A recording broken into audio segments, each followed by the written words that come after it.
Hello everyone, welcome back to Vijwala 2.0. +2 അക്കൗണ്ടൻസിയിലെ model എക്സാമിൽ നിങ്ങൾ എത്ര പ്രോബ്ലംസ് പഠിക്കണം? ഓൺലി പ്രോബ്ലംസ് മാത്രമാണ് നമ്മൾ ഇന്നിവിടെ പറയുന്നത്. നിങ്ങൾ പഠിക്കേണ്ട 4 പാഠങ്ങൾ എന്ന് പറയുമ്പോൾ നമുക്ക് AFS കുട്ടികളും ഉണ്ട്, കമ്പ്യൂട്ടറൈസ്ഡ് അപ്ലിക്കേഷൻ കുട്ടികളും ഉണ്ട് അല്ലേ, കമ്പ്യൂട്ടറൈസ്ഡ് അക്കൗണ്ടിങ് സ്റ്റുഡൻസും ഉണ്ട്. അവർ രണ്ടുപേരും ഒരേപോലെ ഇമ്പോർട്ടൻ്റ് ആയിട്ട് പഠിക്കേണ്ട കുറച്ച് പ്രോബ്ലംസിനെ പറ്റിയിട്ടാണ് പറയുന്നത്. ഓരോ പ്രോബ്ലംസും നമ്മൾ ഓൾറെഡി മുന്നേ ചെയ്തിട്ടുണ്ട്. ഇനി മോഡൽ എക്സാം മുന്നിൽ നമ്മൾ എന്താ കണ്ടിന്യൂസ് ആയിട്ട് നമ്മൾ ചെയ്യും. പിന്നെ നമ്മുടെ ക്രാഷ് ബാച്ചിൻ്റെ ഡീറ്റെയിൽസ് വേണം, അല്ലെങ്കിൽ ക്രാഷ് കോഴ്സിൽ ജോയിൻ ചെയ്യണം. ഇനിയുള്ള ക്വസ്റ്റ്യൻ പേപ്പർ ഡിസ്കഷൻസും ലാസ്റ്റ് പോർഷൻസും ഒക്കെയാണ് നമ്മൾ എടുക്കുക. ഏകദേശം എല്ലാം ഒരു 3/4 ഭാഗം പോർഷൻസ് നമ്മുടെ കഴിഞ്ഞിരിക്കുകയാണ്. അപ്പോൾ ആ ക്ലാസ്സും കൂടി ലൈവായിട്ട് കേൾക്കണം. കഴിഞ്ഞ റെക്കോർഡ് ക്ലാസ്സുകൾ നിങ്ങൾക്ക് കിട്ടണം, നോട്ട്സ് കിട്ടണം, മിസ്സിൻ്റെ ഹാൻഡ് റിട്ടൺ നോട്ട്സ് വേണം എന്നൊക്കെ ഉണ്ടെങ്കിൽ നിങ്ങൾക്ക് ജോയിൻ ചെയ്യാം. പെർ സബ്ജക്റ്റ് 500 rupees ആണ്. ഈ ഫോൺ നമ്പറിലേക്ക് നിങ്ങൾക്ക് കോൺടാക്ട് ചെയ്തിട്ട് ജോയിൻ ഡീറ്റെയിൽസ് എല്ലാം നിങ്ങൾക്ക് ചോദിക്കാം. 7907664613. ഓക്കെ, അപ്പം നമുക്ക് ഓരോ പ്രോബ്ലത്തിലേക്ക് കടക്കാം. നമ്മളിപ്പോൾ ഇവിടെ പറയുന്ന എല്ലാ പ്രോബ്ലംസും നമ്മൾ ക്രാഷ് ബാച്ചിൽ സ്റ്റുഡൻസിന് എടുത്തു കഴിഞ്ഞതാണ്. ഓരോ ചാപ്റ്റർ ബേസ് ഇപ്പോൾ 4 പാഠം നമ്മൾ ഓൾമോസ്റ്റ് കഴിഞ്ഞു. ഒരു PYQ സെക്ഷൻ കഴിഞ്ഞിട്ടുണ്ട്. ആർക്കെങ്കിലും ക്ലാസ് വേണം എന്നുണ്ടെങ്കിൽ ഒന്ന് കോൺടാക്ട് ചെയ്യാനായിട്ട് മറക്കരുത്. നിങ്ങളെല്ലാവരും പ്രാക്ടിക്കൽ എക്സാമിൻ്റെ ചൂടിലാണെന്ന് അറിയാം. ഒരുപാട് കുട്ടികൾക്ക് പ്രാക്ടിക്കൽ എക്സാം ഓൾമോസ്റ്റ് കഴിഞ്ഞിട്ടുണ്ട്. ചില സ്റ്റുഡൻസിനൊക്കെ ഇപ്പോഴും കണ്ടിന്യൂസ് ആയിട്ട് കറൻറ്റായിട്ട് നടന്നുകൊണ്ടിരിക്കുകയാണ്. അപ്പോൾ ഇതെല്ലാം കഴിഞ്ഞ് നിങ്ങൾ തിരിച്ച് നിങ്ങളുടെ സ്റ്റഡീസിലേക്ക് എത്തുമ്പോൾ, അതായത് ഇപ്പോൾ പ്രോബ്ലം ആണെങ്കിലും ബിസിനസ്സും അക്കൗണ്ടൻസിയും ഇക്കണോമിക്സും ഒക്കെ തിയറിയും ഒക്കെ പഠിക്കുമ്പോൾ ഒന്നും ഓർമ്മയില്ല, ഒന്നും കിട്ടണമെന്നുണ്ടെങ്കിൽ നിങ്ങൾക്ക് ഈ ക്ലാസ് വളരെയധികം ഹെൽപ്ഫുൾ ആയിരിക്കും. അപ്പോൾ നമുക്ക് ഓരോ ടോപ്പിക്ക് ഏതാണ് മിസ് ജസ്റ്റ് പറഞ്ഞു തരികയാണ് ചെയ്യുന്നത് ഈ വീഡിയോയിൽ. ഓരോന്നും എത്ര മാർക്കിന് ചോദിക്കാം. ഇതിൽ നമ്മൾ തിയറീസ് ആൻഡ് ജേർണൽസ് ഇൻക്ലൂഡ് ചെയ്യുന്നില്ല, തിയറീസും ഇൻക്ലൂഡ് ചെയ്യുന്നില്ല, ജേർണൽ എൻട്രീസും ഇൻക്ലൂഡ് ചെയ്യുന്നില്ല. അത് നമ്മൾ സെപ്പറേറ്റ് ഒരു വീഡിയോ ചെയ്യും കേട്ടോ. നിങ്ങൾ പഠിക്കേണ്ട പ്രോബ്ലംസ് ഏതൊക്കെയാണെന്ന് നോക്കി നോക്കാം. ഫസ്റ്റ് വൺ, P&L അപ്രോപ്രിയേഷൻ അക്കൗണ്ടാണ് നിങ്ങൾ ആദ്യം പഠിക്കേണ്ടത്. P&L അപ്രോപ്രിയേഷന് നമുക്ക് എക്സാമിന് വരിക 5 മാർക്കിനാണ് വരിക, 5 മാർക്കിനാണ് നമുക്ക് P&L അപ്രോപ്രിയേഷൻ വരിക. ഇനി എന്താണ് P&L അപ്രോപ്രിയേഷൻ എന്ന് വെച്ച് കഴിഞ്ഞാൽ, എന്താ P&L അപ്രോപ്രിയേഷൻ? ഒരേ ഒരു എമൗണ്ട് കോളാണ് നമ്മൾ വരയ്ക്കുക. There is only 1 amount column. കാരണം ഈ P&L അപ്രോപ്രിയേഷൻ എന്ന് പറയുമ്പോൾ നമ്മുടെ കമ്പനി ഉണ്ടാക്കുന്ന ഒരു അക്കൗണ്ടാണ്. ഒരേ ഒരു എമൗണ്ട് കോളം മാത്രമേ ഉണ്ടാവുള്ളൂ. പർട്ടിക്കുലേഴ്സ് റുപ്പീസ് അതൊന്ന് മിസ് ഇപ്പോൾ ജസ്റ്റ് ഒന്ന് ഒരു റഫ് ഫിഗർ പോലെയാണ് പറയുന്നത്. ഇനി P&L അപ്രോപ്രിയേഷൻ അക്കൗണ്ട് നമ്മൾ സ്റ്റാർട്ട് ചെയ്യുന്നത് നെറ്റ് പ്രോഫിറ്റ് വെച്ചിട്ടാണ്. അത് നമ്മൾ എവിടെ എഴുതുക? ക്രെഡിറ്റ് സൈഡിലാണ് നമ്മൾ നെറ്റ് പ്രോഫിറ്റ് വെച്ചിട്ടാണ് എഴുതുക. എമൗണ്ട് നമ്മൾ എഴുതണം. അതിനുശേഷം ഒരു കമ്പനിയെ സംബന്ധിച്ച് കമ്പനിക്ക് കിട്ടുന്ന ഇൻകം എന്ന് പറയുന്നത് ഇൻട്രസ്റ്റ് ഓൺ ഡ്രോയിങ്സ് മാത്രമാണ്. സോ അത് നമ്മൾ ഇവിടെ എഴുതുന്നു, ഇൻട്രസ്റ്റ് ഓൺ ഡ്രോയിങ്സ്. എങ്ങനെയും 2-3 പാർട്ട്നേഴ്സ് ഉണ്ടാവും. അപ്പോൾ നമുക്ക് ആഡ് ചെയ്തിട്ട് ഔട്ടിലേക്ക് എമൗണ്ട് എഴുതാം. ഇനി കമ്പനിയെ സംബന്ധിച്ചുള്ള എക്സ്പെൻസസ് എന്ന് പറയുന്നത് പാർട്ട്നേഴ്സിന് കൊടുക്കുന്ന ഇൻകംസ് ആണ്. സാലറി, അതുപോലെ തന്നെ കമ്മീഷൻ, ഇൻട്രസ്റ്റ് ഓൺ ക്യാപിറ്റൽ, ഇതൊക്കെ കമ്പനിയെ സംബന്ധിച്ചൊരു നഷ്ടമാണ് അല്ലേ. അപ്പോൾ ഇതൊക്കെ നമ്മൾ ഡെബിറ്റ് സൈഡിൽ എഴുതും. ബാലൻസ് ചെയ്ത് ബാലൻസിങ് ഫിഗർ, ഇപ്പോൾ ഏത് സൈഡിലാണോ നമ്മൾ ബാലൻസ് ചെയ്ത് ഫിഗർ വരുന്നത്, ഇപ്പോൾ ഇവിടെ ആണെങ്കിൽ ആ ബാലൻസിങ് ഫിഗർ നമ്മൾ പാർട്ട്നേഴ്സിനെ അവരുടെ റേഷ്യോയിൽ വിധിച്ചു കൊടുക്കും. ഇതാണ് നമ്മുടെ P&L അപ്രോപ്രിയേഷൻ. ഇനി P&L അപ്രോപ്രിയേഷനിൽ നമ്മൾ ഇൻക്ലൂഡ് ചെയ്യാത്ത 2 ഐറ്റംസ് ഉണ്ട്. ഏതാണെന്നറിയാം? 2 ഐറ്റംസ്. ഒന്ന് ക്യാപിറ്റൽ, അത് നമ്മൾ ഇൻക്ലൂഡ് ചെയ്യില്ല. 2 ഡ്രോയിങ്സ്. ഇത് രണ്ടും നമ്മൾ P&L അപ്രോപ്രിയേഷൻ അക്കൗണ്ടിൽ നമ്മൾ ഇൻക്ലൂഡ് ചെയ്യാത്ത ഐറ്റംസ് ആണ്. ഓക്കെ, ഇത് രണ്ടും നമ്മൾ P&L അപ്രോപ്രിയേഷനിൽ ഇൻക്ലൂഡ് ചെയ്യില്ല. അപ്പോൾ P&L അപ്രോപ്രിയേഷനെ കുറിച്ചിട്ട് ഇപ്പോൾ പഠിക്കുകയാണെങ്കിൽ ഇപ്പോൾ ഇൻട്രസ്റ്റ് ഓൺ ക്യാപിറ്റലൊക്കെ പെർസെൻറ്റേജ് ആവും തരിക. അത് കാൽക്കുലേറ്റർ യൂസ് ചെയ്ത് പെർസെൻറ്റേജിലേക്ക് മാറ്റണം. ഡ്രോയിങ്സ് മേ ബി എമൗണ്ട് ആവും തരിക, അതല്ലെങ്കിൽ എന്താണ് തരിക, പെർസെൻറ്റേജ് ആവും തരിക. അപ്പോൾ ഈ ഒരു പ്രിപ്പറേഷൻ പഠിച്ചിരിക്കുക, ഷുവർ ക്വസ്റ്റ്യൻ ആണ് കേട്ടോ. നെക്സ്റ്റ് വൺ ആണ് interest on capital, then interest on drawings. Interest on capital നമുക്ക് 3 മാർക്കിനും ഇൻട്രസ്റ്റ് ഓൺ ഡ്രോയിങ്സും 3 മാർക്കിനാണ് നമുക്ക് ചോദിക്കാറ്. ഇതിൽ ഇൻട്രസ്റ്റ് ഓൺ ക്യാപിറ്റൽ 2 ടൈപ്പാണ് നമുക്ക് ചോദിക്കാം. അതായത് ഒരു ഓപ്പണിംഗ് ക്യാപിറ്റൽ നമുക്ക് തരും, ഓപ്പണിംഗ് ക്യാപിറ്റൽ ഉണ്ടാവും. അതിനുശേഷം നമ്മൾ അഡീഷണൽ ആയിട്ട് ഇൻട്രൊഡ്യൂസ് ചെയ്യുന്ന ക്യാപിറ്റൽ വിത്ത് ഡേറ്റ് തരും. വിഡ്രോ നടത്തുന്നുണ്ടെങ്കിൽ അതിൻ്റെ ഡ്രോയിങ്സ് വിത്ത് ഡേറ്റ് തരും. ഇനി നിങ്ങൾ ശ്രദ്ധിക്കേണ്ടത് ഇത്രയേ ഉള്ളൂ, നമുക്ക് ഒരു വർഷത്തിൽ 12 മാസം വെച്ചിട്ടുള്ളതാണ് മതി. അതായത് 12 മന്ത് വെച്ചിട്ടുള്ള കാൽക്കുലേഷൻ മതി. ഓപ്പണിംഗ് ഡേറ്റ് ഉള്ളത് എത്ര മാസം ഉണ്ടായിരുന്നു നോക്കാം. അഡീഷണൽ നമ്മൾ ഇൻട്രൊഡ്യൂസ് ചെയ്തപ്പോൾ എത്ര ഉണ്ടായിരുന്നു, വിഡ്രോ ചെയ്ത് കഴിഞ്ഞപ്പോൾ ബാക്കി നമുക്ക് എത്രയുണ്ട്, അത് അവിടെ എത്തിയാൽ മൈനസ് ചെയ്യാം. അത് ഓരോ ക്വസ്റ്റ്യൻ അനുസരിച്ച് ഡിഫറെൻ്റ് ആണ്. പല രീതിയിൽ നമുക്കിത് ചെയ്യാം. അതായത് ഒന്നുകിൽ നിങ്ങൾക്ക് ഓപ്പണിംഗ് ഡേറ്റിലുള്ള ക്യാപിറ്റൽ ഒരു വർഷം മൊത്തം കണ്ട് അതിൽ നിന്ന് ആഡും ലെസ്സപ്പ് ചെയ്യാം. അതല്ല എങ്കിൽ ഒരു കാറ്റഗറി സ്റ്റുഡൻസിന് അങ്ങനെ ചെയ്യാം. ചില കാറ്റഗറി സ്റ്റുഡൻസ് എങ്ങനെ ചെയ്യാന്ന് വെച്ചാൽ ഓപ്പണിംഗ് ക്യാപിറ്റൽ ജൂൺ വരെ 50,000 രൂപയായിരുന്നു. പിന്നീട് അഡീഷണൽ ക്യാപിറ്റൽ ജൂണിൽ നമ്മൾ ഒന്നും കൂടി 50,000 ഇട്ടാൽ 1,00,000. അപ്പോൾ ആ ജൂൺ വരെ 6 മാസത്തിന് അവർ 50,000 കണ്ട് പിന്നീടുള്ള ജൂലൈ തൊട്ടിട്ട് 1,00,000 കണ്ട് അങ്ങനെയും ചെയ്യാം. അത് ക്വസ്റ്റ്യനൊക്കെ വെച്ചിട്ടാണ് നിങ്ങൾക്ക് മനസ്സിലാവുക. നിങ്ങൾ ഇത്രയും മനസ്സിലാക്കണ്ടു. ഇൻട്രസ്റ്റ് ഓൺ ക്യാപിറ്റൽ എന്ന് പറയുമ്പോൾ അഡീഷണൽ ക്യാപിറ്റൽ ഇൻട്രൊഡ്യൂസ് ചെയ്ത് വിഡ്രോ ചെയ്യുന്നൊക്കെ പറയുന്നുള്ള ആ ഒരു അഡ്ജസ്റ്റ്മെൻ്റ് ആണ്. ചിലത് ആഡ് ചെയ്യാം, ചിലത് ലെസ് ചെയ്യാം, ചിലത് ഓരോ 12 മാസം കണക്കാക്കി ചെയ്യാം. ഓക്കെ, ഇത് 2 രീതിയിൽ ചെയ്യാനായിട്ട് നമുക്ക് സാധിക്കും. ഇൻട്രസ്റ്റ് ഓൺ ക്യാപിറ്റൽ 2 പാർട്ട്നേഴ്സിൻ്റെ വന്നാൽ അത് 4 മാർക്കിലേക്ക് പോവാട്ടോ. Next interest on drawings. ഇത് നമുക്ക് 2 മെത്തേഡ് വഴിയാണ് പഠിക്കാനുള്ളത്.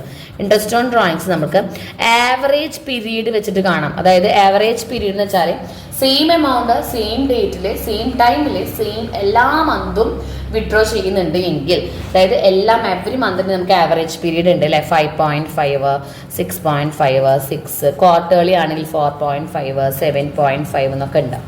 ഈ ആവറേജ് പീരീഡ് വെച്ചിട്ട് നമുക്ക് കണ്ടുപിടിക്കാൻ വരും. അപ്പോൾ നമ്മൾ total amount into average period into interest on drawings അങ്ങനെയൊക്കെയാണ് നമ്മൾ കാണാം. രണ്ടാമത്തെ മെത്തേഡ് ഓൺ പ്രോഡക്റ്റ് മെത്തേഡാണ്. പ്രോഡക്റ്റ് മെത്തേഡ് എന്ന് പറയുമ്പോൾ ഡിഫറെൻറ്റ് എമൗണ്ട് ഡിഫറെൻറ്റ് മന്തിൽ ഡിഫറെൻറ്റ് ടൈമിൽ തോന്നിയ പോലെ പിൻവലിക്കുകയാണ് എങ്കിൽ നമ്മളൊരു കോളൊക്കെ വരച്ച് എത്ര പീരീഡ് ഉണ്ടായിരുന്നു പ്രോഡക്റ്റ് കണ്ട് അതിൻ്റെ ടോട്ടൽ കണ്ടിട്ട് ഇൻട്രസ്റ്റ് ഓൺ ഡ്രോയിങ്സ് നമ്മൾ കണ്ടുപിടിക്കുന്ന മെത്തേഡാണ്. രണ്ടും ചോദിച്ചിട്ടുള്ള ക്വസ്റ്റ്യൻ പേപ്പേഴ്സ് ഉണ്ട് കേട്ടോ. നമ്മൾ PYQ സെക്ഷനിലൊക്കെ നോക്കിക്കഴിഞ്ഞാൽ ചില ക്വസ്റ്റ്യൻ പേപ്പറിൽ 2 മെത്തേഡും ചോദിച്ച് കാണുന്നുണ്ട്. ഓക്കെ, അത് വളരെ ഇമ്പോർട്ടൻ്റ് ആണ്. വരും ഷുവർ ക്വസ്റ്റ്യൻ ആണ്. പിന്നീട് നമുക്ക് ഉറപ്പുള്ളൊരു ക്വസ്റ്റ്യൻ ആണ്. സാധാരണ 2 കൊല്ലം മുന്നേ വരെ അത് ഉറപ്പില്ലായിരുന്നു ഈ ഒരു guarantee of a profit to a partner. ഇതൊരു A+ ക്വസ്റ്റ്യൻ ആണ് നമുക്ക് വേണമെങ്കിൽ പറയാം. കാരണം ഇത് എന്തായാലും എല്ലാ A+ സ്റ്റുഡൻസുകളും പഠിക്കുന്നുണ്ടാവും. കാരണം അത് പഠിച്ചേ പറ്റും അങ്ങനെയുള്ള കുട്ടികൾ. കാരണം നമുക്കത് മാക്സിമം ഇതുപോലെ തന്നെ 3 മാർക്ക് 4 മാർക്കിനൊക്കെയാണ് ചോദിക്കുക. ഇതിൽ നമ്മൾ പ്രിപ്പയർ ചെയ്യേണ്ടത് P&L അപ്രോപ്രിയേഷൻ അക്കൗണ്ടാണ്. ഇവിടെ നമ്മൾ പ്രിപ്പയർ ചെയ്യുക പ്രോഫിറ്റ് ആൻഡ് ലോസ് അപ്രോപ്രിയേഷൻ അക്കൗണ്ടാണ്. ഇവിടെ ജസ്റ്റ് വേറെ ഒന്നുമല്ല, ഒരു പുതിയ പാർട്ട്ണർ വന്നു കഴിഞ്ഞാൽ ഒരു ഗ്യാരണ്ടി പ്രോഫിറ്റ്, അതായത് പ്രോഫിറ്റ് ഉണ്ടെങ്കിലും ഇല്ലെങ്കിലും ഇത്ര രൂപ നമ്മൾ കൊടുത്തേ പറ്റൂ എന്ന് പറയും. എന്നിട്ട് നമ്മൾ പുതിയ പാർട്ട്ണർക്കും പഴയ പാർട്ട്ണറിൻ്റെ എല്ലാം പ്രോഫിറ്റിൻ്റെ അപ്രോപ്രിയേഷൻ ആണ് അവിടെ കാണിക്കുക. അപ്രോപ്രിയേഷൻ എന്ന് വെച്ചാൽ ഓരോരുത്തർക്കും എത്രത്തോളം പ്രോഫിറ്റ് കിട്ടി. ഇപ്പോൾ ഗ്യാരണ്ടി പറഞ്ഞ ന്യൂ പാർട്ട്ണർക്ക് എത്ര രൂപ എന്തായാലും നമ്മൾ കൊടുക്കണം. അപ്പോൾ അയാൾക്ക് ന്യൂ പാർട്ട്ണർക്ക് ഇപ്പോൾ 25,000 ആണെങ്കിൽ 25,000 ആ വർഷം ഉണ്ടാവില്ല. അപ്പോൾ അതിൻ്റെ ഒരു അഡ്ജസ്റ്റ്മെൻ്റ് ആണ് നമ്മൾ ഗ്യാരണ്ടി ഓഫ് എ പ്രോഫിറ്റിൽ ചെയ്യേണ്ടത്. അത് എന്തായാലും പഠിക്കണം. ഷുവർ ക്വസ്റ്റ്യൻ ആണ് കേട്ടോ. നമുക്കിപ്പോൾ ക്വസ്റ്റ്യൻ പേപ്പറിൻ്റെ ആ ഒരു ഡിഫറൻസ് കണ്ടു വെച്ച് നോക്കുമ്പോൾ എല്ലാത്തിനും കൂടുതൽ ഇമ്പോർട്ടൻസ് കൊടുക്കാം. നെക്സ്റ്റ് ആണ് new ratio and sacrificing ratio കണ്ടുപിടിക്കാൻ വരും. 2 മാർക്കിനാണ് നമുക്ക് ചോദിക്കാറ്. ഓക്കെ, 2 മാർക്കിനാണ് നമുക്ക് ന്യൂ റേഷ്യോയും അതുപോലെ തന്നെ സാക്രിഫൈസിങ് റേഷ്യോയും കണ്ടുപിടിക്കാനായിട്ട് വരാം.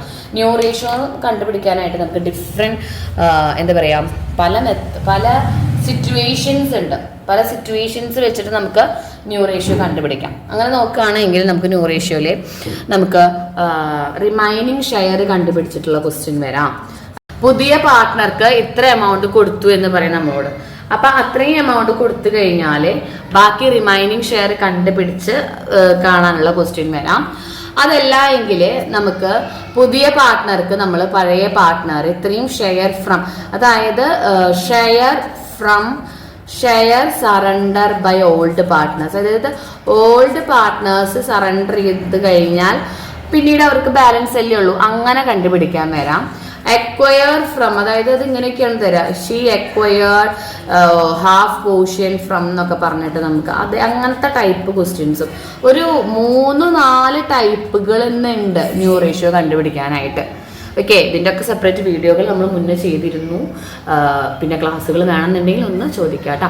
ദെൻ സാക്രിഫൈസിങ് റേഷ്യോ കണ്ടുപിടിക്കാൻ പ്രത്യേകിച്ചൊന്നുമില്ല, ഒരേ ഒരു ഇക്വേഷൻ തന്നെ ഉള്ളൂ. എന്താണ് sacrificing ratio? Old ratio minus new ratio ആണ് ഇതിൻ്റെ ഇക്വേഷൻ. ഓക്കെ, ഇനി ഇത് നമുക്ക് 2 മാർക്ക് 3 മാർക്കിനൊക്കെ ചോദിക്കും കേട്ടോ. അടുത്തതാണ് റീവാലുവേഷൻ അക്കൗണ്ട്. മാത്രമായിട്ട് ഇതുപോലെ 3 മാർക്കിന് സെപ്പറേറ്റ് ആയിട്ട് നമുക്ക് ചോദിക്കാൻ പറ്റും. 3 മാർക്കിന് സെപ്പറേറ്റ് ചോദിച്ചു കഴിഞ്ഞാൽ നമ്മൾ എങ്ങനെ ചെയ്യണം? അപ്പൊ റീവാലുവേഷൻ അക്കൗണ്ട് എന്താണ്? ഒരു അഡ്ജസ്റ്റ്മെന്റിലുള്ളത് മാത്രം നമ്മൾ ഒരേ ഒരു എമൗണ്ടുകളെ മാത്രം വരച്ചിട്ട് ചെയ്യുന്ന ഒരു അക്കൗണ്ട് ആണ്. ഡെബിറ്റും ക്രെഡിറ്റും ഒക്കെ ഉണ്ടാവും കേട്ടോ. പിന്നെ അസറ്റിന്റെ വാല്യൂ കൂടിയാൽ നമ്മൾ ഇവിടെ എഴുതും, അസറ്റിന്റെ വാല്യൂ കുറഞ്ഞാൽ നമ്മൾ ഡെബിറ്റ് സൈഡിൽ എഴുതും. ലൈബിലിറ്റീസ് കുറഞ്ഞാൽ ഇവിടെ എഴുതും, ലൈബിലിറ്റീസ് കൂടിയാൽ നമ്മൾ ഇവിടെ എഴുതും. ഓൺലി ദ ചേഞ്ചസ് എമൗണ്ട് മാത്രം നമ്മളിവിടെ എഴുതിയാൽ മതി. ചേഞ്ചസ് എമൗണ്ട് അതിന് അഡ്ജസ്റ്റ്മെന്റ് മാത്രം നമ്മൾ ഇൻക്ലൂഡ് ചെയ്താൽ മതി, അല്ലാതെ നമ്മൾ എക്സ്ട്രാസ് ഒന്നും നോക്കണ്ട.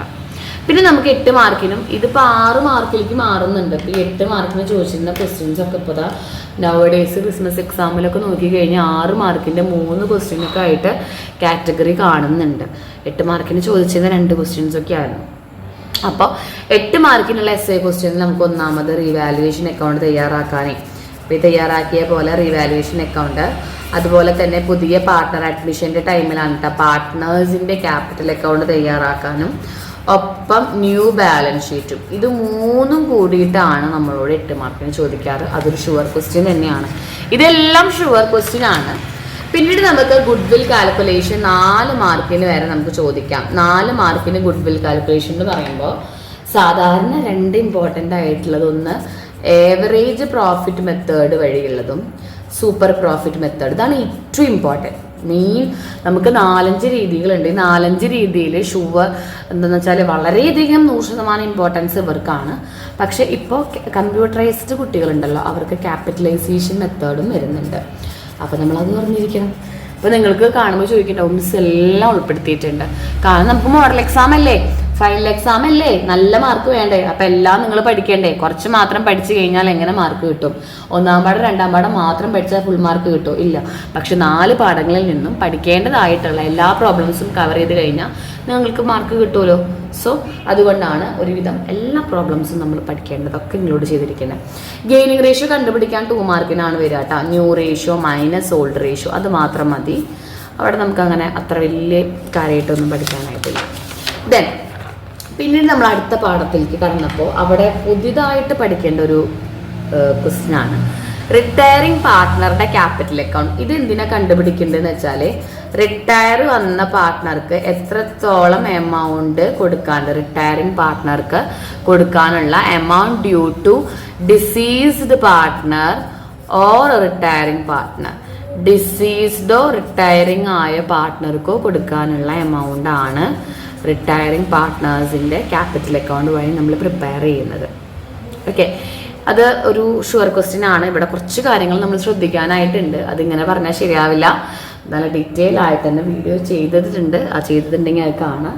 Okay, next one loan account preparation ആണ്. അതായത് ഒരു പാർട്ട്ണറുടെ ക്യാപിറ്റലിലേക്ക് നമ്മൾക്ക് ഇത്ര എമൗണ്ട് കൊടുക്കാനുണ്ട്. അത് ഈക്വലി ഇൻസ്റ്റാൾമെൻറ്റ് ബേസിൽ കൊടുത്തു കഴിഞ്ഞാൽ, ഇൻസ്റ്റാൾമെൻറ്റ് ബേസിസിലാണ് കൊടുക്കുന്നത് എങ്കിൽ നമ്മൾ വിത്ത് ഇൻട്രസ്റ്റോട് കൂടിയിട്ട് നമ്മൾ കൊടുക്കണം. വിത്ത് ഇൻട്രസ്റ്റോട് കൂടിയിട്ട് നമ്മൾ ബേസിസ് ആയിട്ട് കൊടുത്ത് ലാസ്റ്റ് ഇയറിൽ എന്ത് സംഭവിക്കും?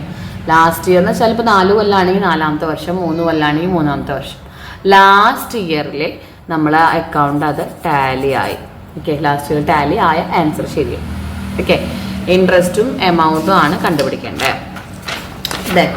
നെക്സ്റ്റ് ഒരു 3 മാർക്കിന് നമുക്ക് ചോദിക്കാവുന്ന ഒരു ക്വസ്റ്റ്യൻ ആണ് ഷെയർ ഓഫ് പ്രോഫിറ്റ് കാൽക്കുലേഷൻ. അതായത് ഇപ്പോൾ റിട്ടയർ ചെയ്തു, അതല്ലെങ്കിൽ ഒരാൾക്ക് ഡെത്ത് സംഭവിച്ചുവെങ്കിൽ അപ് ടു ഡേറ്റ് വരെയുള്ള പ്രോഫിറ്റ് കണ്ടുപിടിക്കാൻ വരും. അപ് ടു ഡേറ്റ് എന്ന് പറയുമ്പോൾ മേ ബി ഏവറേജ് പ്രോഫിറ്റ് കണ്ടുപിടിച്ച് അതേ ഇൻറ്റു എത്ര മന്ത്, ഹൗ മെനി മന്ത്സ്, എത്ര മന്ത് അയാൾ നമ്മുടെ ഇപ്പോൾ റിട്ടയർ ചെയ്ത അല്ലെങ്കിൽ ഡിസീസ് സംഭവിച്ച പാർട്ട്ണർ എത്ര മന്ത് നമ്മുടെ ബിസിനസ്സിലുണ്ടായിരുന്നു ആ മന്ത് വരെയുള്ളത്. ഇപ്പോൾ 3 മന്ത് ആണെങ്കിൽ 3/12. ഇപ്പോൾ 60,000 രൂപയാണ് ആവറേജ് പ്രോഫിറ്റ് എങ്കിൽ 60,000 ഇൻറ്റു അയാളുടെ ഷെയർ ഇൻറ്റു 3/12 ഇങ്ങനെ കണ്ടുപിടിച്ചിട്ട് അതിൻ്റെ ജേർണൽ എഴുതാൻ വരാറുണ്ട് 3 മാർക്കിന്. അപ്പോൾ profit and loss suspense account at to retiring partners capital account എഴുതാം. അപ്പോൾ അതിനും ഇതിനും കൂടി 3 മാർക്കാണ് തരും. Okay. Then realisation account. Realisation account എന്ന് പറയുമ്പോൾ ഒരു നോമിനൽ അക്കൗണ്ട് തന്നെയാണ്. നമ്മൾ ഒരേ എമൗണ്ടുകളും നമ്മൾ at the time of dissolution നമ്മൾ ആ ഒരു ബിസിനസ് സ്റ്റോപ്പ് ചെയ്യുന്ന സമയത്ത് തയ്യാറാക്കുന്നതാണ് റിയലൈസേഷൻ അക്കൗണ്ട്. ഇവിടെ നമ്മൾ ആദ്യം എല്ലാ അസറ്റുകളും ഡെബിറ്റ് സൈഡിലേക്ക് ട്രാൻസ്ഫർ ചെയ്യുന്നു. ശേഷം നമ്മൾ എല്ലാ ലൈബിലിറ്റീസും ക്രെഡിറ്റ് സൈഡിലേക്ക് നമ്മൾ ട്രാൻസ്ഫർ ചെയ്യുന്നു. ഈ അസറ്റുകളെല്ലാം വിറ്റ് നമുക്ക് ക്യാഷ് കിട്ടിയത് ഈ സൈഡിൽ എഴുതുന്നു. അസറ്റുകൾ വിറ്റ് കഴിഞ്ഞപ്പോൾ ലൈബിലിറ്റീസ് പേ ഓഫ് നടത്തുമ്പോൾ നമ്മുടെ കയ്യിൽ നിന്ന് ക്യാഷ് പോയി. സോ നമ്മളിവിടെ ലൈബിലിറ്റീസ് പേ ഓഫ് ചെയ്തതിന് പകരം ഓപ്പോസിറ്റ് ചെയ്യുന്നത് ഇങ്ങനെ ഓപ്പോസിറ്റ് ചെയ്തു. ഇനി ഏതെങ്കിലും പാർട്ട്നേഴ്സ് ടേക്ക് ഓവർ നടത്തിയാൽ പാർട്ട്നേഴ്സിന്റെ ക്യാപിറ്റൽ അക്കൗണ്ടിലേക്കാണ് നമ്മൾ മാറ്റുക. ഇവിടെയും അങ്ങനെ തന്നെയാണ്. ഏതെങ്കിലും പാർട്ട്നേഴ്സ് വല്ല ലൈബിലിറ്റീസ് പേ ഓഫ് നടത്തി എന്ന് പറഞ്ഞു കഴിഞ്ഞാൽ പാർട്ട്നേഴ്സിന്റെ ക്യാപിറ്റൽ അക്കൗണ്ടിലേക്ക് മാറ്റാം, ബാലൻസ് ചെയ്യാം. ഇത്രയേ ഉള്ളൂ ഇവിടെ. ഓക്കെ. ഈ പ്രോബ്ലംസ് എല്ലാം സിമ്പിളാണ്. നമുക്ക് ഇത്രയും പ്രോബ്ലംസ് ഇപ്പോൾ ഏകദേശം 1 2 3 4 5 6 7 8 9 10 11 12 13 ഒരു 10-13 പ്രോബ്ലംസ് ഉള്ളൂ. ഇതിൽ ഈ 10-13 പ്രോബ്ലംസ് നിങ്ങൾ പഠിച്ചേ പറ്റൂ. ഷുവറായിട്ട് പഠിക്കണം. ഇത് പഠിച്ചാലുള്ള ഗുണം എന്ന് വെച്ചാൽ ഇതിന്റെ കൂടെയുള്ള തിയറി നിങ്ങൾക്ക് കിട്ടും. ഇതിൽ നമുക്ക് 1 മാർക്ക് ഈ പ്രോബ്ലംസ് ഒക്കെ പഠിക്കുമ്പോൾ ഇതിൽ നിന്ന് തന്നെ നമുക്ക് 1 മാർക്ക് ക്വസ്റ്റ്യൻസ് 2 മാർക്ക് 3 മാർക്ക് ഒക്കെ നമുക്ക് ആൻസർ ചെയ്യാനായിട്ട് പറ്റും. സോ ഷുവറായിട്ട് പഠിക്കാം. 40 മാർക്ക് നമുക്ക് ഇങ്ങോട്ട് കിട്ടണം. ഇത് നമുക്ക് 40 മാർക്കിന് വരുന്ന പ്രോബ്ലംസ് ആണ് ഇതെല്ലാം കൂടിയിട്ട്. അപ്പോൾ ആ ജേർണൽ എൻട്രീസും ഒക്കെ കൂടി നമുക്ക് ആ തിയറി പഠിക്കുമ്പോൾ അതിൻ്റെ ഓട്ടോമാറ്റിക്കലി നമുക്ക് അതിൻ്റെ കൂടെ കിട്ടും. അതുകൊണ്ട് എല്ലാവരും എത്രയും വേഗം പഠിച്ചു തുടങ്ങുക. പ്രോബ്ലംസ് ആദ്യം സെറ്റാക്കി വെക്കാം, പിന്നീട് നമുക്ക് തിയറീസ് ഒക്കെ ആവും. അപ്പോൾ എല്ലാവരും വീഡിയോ കാണാം. നിങ്ങൾക്ക് ഹെൽപ്ഫുൾ ആയെന്ന് വിചാരിക്കുന്നു. ഹെൽപ്ഫുൾ ആയ നിങ്ങളുടെ ഫ്രണ്ട്സിനൊക്കെ അയച്ചെടുക്കാം. മാക്സിമം സപ്പോർട്ട് ചെയ്യുക. Okay, thank you.